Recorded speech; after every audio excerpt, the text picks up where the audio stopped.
La coordination nationale de la veille citoyenne manifeste mécontentement en lien avec le contenu du communiqué de l'intersyndicale des magistrats datant du 15 août dernier.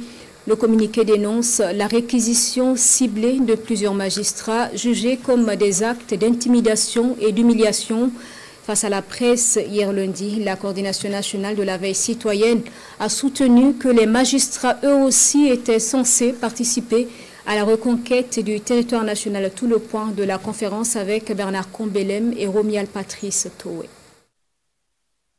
Les récentes réquisitions des magistrats pour la reconquête du territoire national ne sont pas arbitraires.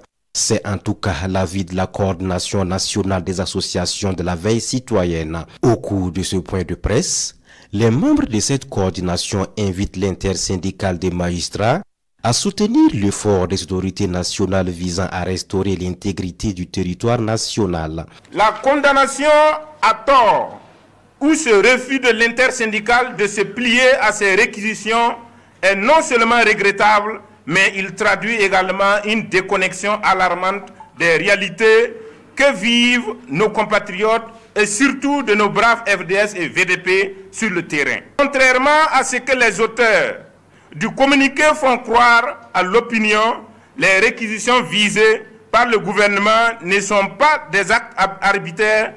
Au contraire, elles répondent à la nécessité de l'État d'être équitable et responsable pour que tout citoyen prenne la mesure de la situation. Pour une justice au service du peuple et de l'intérêt de la nation, les membres de la coordination nationale des associations de la veille citoyenne comptent organiser une marche-meeting le jeudi 22 août prochain devant le palais de justice de Ouagadougou. Nous irons faire entendre notre voix pour rappeler que le devoir de chaque citoyen, et en particulier celui des magistrats, est de protéger et de servir la nation, surtout en temps de crise.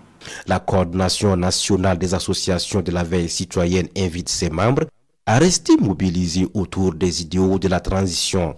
Elle invite par ailleurs tout Burkinabé qui viendrait à être réquisitionné par l'autorité compétente à se conformer avec fierté et patriotisme.